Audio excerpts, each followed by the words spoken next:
What's up, boys and girls? It is BQ. You are now rocking with the Impact Lounge, the number one place to be for the Impact Wrestling fan. If you are a first timer, consider hitting that subscribe button. If you're not a first timer, then you might want to give this video a thumbs up because you are excited about the announcement that came out from Gail Kim yesterday. Now, Impact and Gail Kim have been teasing something. As Impact Wrestling fans, we become conditioned to not get too excited when we hear big announcements and surprise announcements because we oftentimes get very disappointed. Kind of like Len Asper the other day talking about the new big distribution deal. People started getting super excited, and it was something having to do with Redbox that absolutely nobody cares about and has no effect on the Impact Wrestling fan. So the announcement came out yesterday, and there was speculation. Some people were saying, oh, she's just probably announcing Awesome Kong for the Hall of Fame. I said they're probably bringing ODB back. I really hope that's not what it is. But Gail Kim dropped the bomb on us that Knockouts Knockdown is returning. They're going to be recording the episode this Friday, I believe, which I believe is the 17th, and then airing it, which I believe is October 9th. Now, for me, it's kind of short notice. Like, had I known that this was happening, I'd probably make that trip to Nashville to check out the Knockouts Knockdown. I've been talking about for a while that they really needed to bring this show back because I truly feel that this is the one area that Impact can still really stand out in is the Knockouts, women's wrestling, if they put their focus on it. You know, now they're a smaller company. Now they have a lot of ground to make up. They're taking a lot of snail's steps forward, or moving forward at a snail's pace, I should say. But I've always said, and I've always maintained, that the ladies was an area that I still think they could really shine. They can't really do so with the X Division now because everyone's doing X Division style of wrestling, but the ladies, they have a real opportunity if the Knockouts division is strong enough. So maybe this is going to take us that direction because Knockouts Knockdown always does lead to a signing or two. They dropped a couple names on us so far. We got Lady Frost, who she's a star. They brought her in to be a jobber for Deonna Purrazzo. Like, trust me, Lady Frost is a freaking star. Mercedes Martinez, who's just recently released from NXT, her stock is pretty high right now. And Renee Michelle, who did a little work with Impact Wrestling. People wanted to see her return. She was wrestling with Killer Kelly, who was rumored also to possibly be coming to the Knockouts division. So maybe she shows up here. We don't really know, but that's who they announced so far. I would like to see them really step up their social media marketing when it comes to the announcements going forward. If you just look at the way Ring of Honor announced the participants for their women's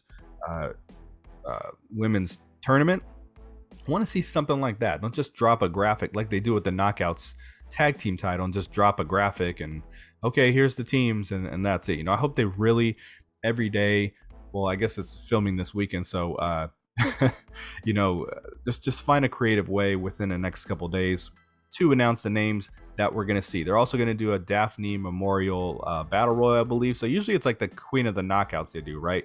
That's what I believe they do. It's kind of hard for me to remember because we haven't had a Knockouts Knockdown since 2017.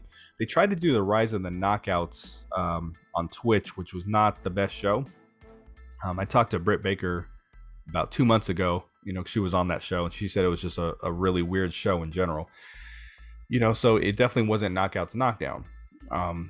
If you're not familiar with the format, I don't know if this is how they're going to do it, but in the past, they would have all the prospective knockouts in the ring and all the current knockouts standing in the entryway there, or on the stage, I should say, and they would randomly be assigned an opponent, old versus new, and they're competing to stand out and to become a future knockout. Now, the last couple Knockouts Knockdowns have really featured people that we just knew weren't going to sign. Santana Garrett, Leva Bates, wrestlers of that nature. We just knew that they were just there for the booking, you know. So I hope, you know, as a matter of fact, with the last one, they ended up signing Alicia Edwards. They did like a tag team match at the end, and it was supposed to help convince Karen Jarrett who they were going to sign. And Alicia didn't even get the win in that tag team match, but somehow she was the one that they selected. So it was all like kind of poorly done, to be honest. I have a feeling this is going to be a Knockouts Knockdown that's really good, really exciting. Now, they're doing the Daphne Memorial Battle Royal. They're teasing return of former knockouts. The name that they did announce was Christy Hemme. And if you checked out the Cool Factor podcast we did recently, I was talking about, does Impact need a new ring announcer or a attractive ring announcer? And I was almost going to say, bring back Christy Hemme. You know what I'm saying? And I don't know if that's what she's going to do for Knockouts Knockdown, or if she's just going to be in the booth doing commentary, maybe. We don't really know. I would like to see her part of the company going forward.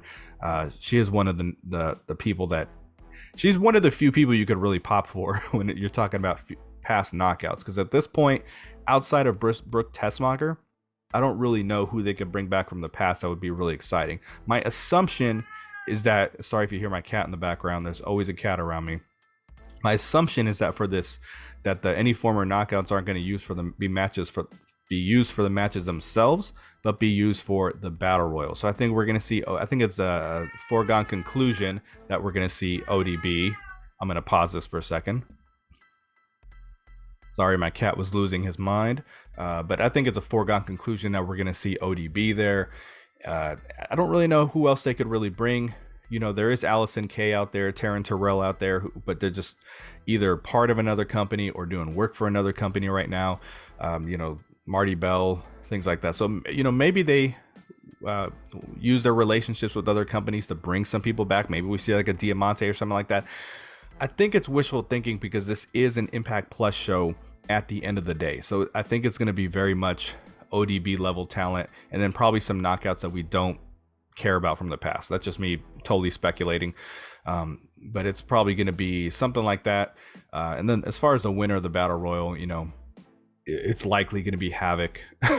I guess there's a possibility it could be Rosemary or Taylor Wilde, who, because they're when they announced it, they said, well, Taylor Wilde was in the first one with Daphne. So Monsters Ball. Oh, so that's right. It's a Daphne Monster Ball match. I think I said it was a battle royal, right? It's not a battle royal. It's a Monsters Ball. So my bad, because I'm not staring at my notes right in front of me. So I'm excited for it, and I'm sure you guys are excited for it too. This was a bigger announcement than I was really expecting, and as I said, I don't think a lot of the past knockouts that's available. I can't even think who it could be, but I don't think anyone that's available is really going to pop the crowd a whole lot. But you know, we'll see what happens. We don't know how many they're going to bring. Could be one, could be two. It could be Awesome Kong showing up and winning this thing. You know what I mean? It's an Impact Plus show, so it's not going to be like, oh, whoever wins this they're going to elevate him. It's going to be, you know, it's going to be some nostalgic shit most likely. So, give me your thoughts in the comments, folks. I'm going to whoop my cat's ass here in a second, but this is the Impact Lounge, #1 place to be for the Impact Wrestling fan. Thanks for swinging by. Can't wait to read your thoughts. I'm out. Peace.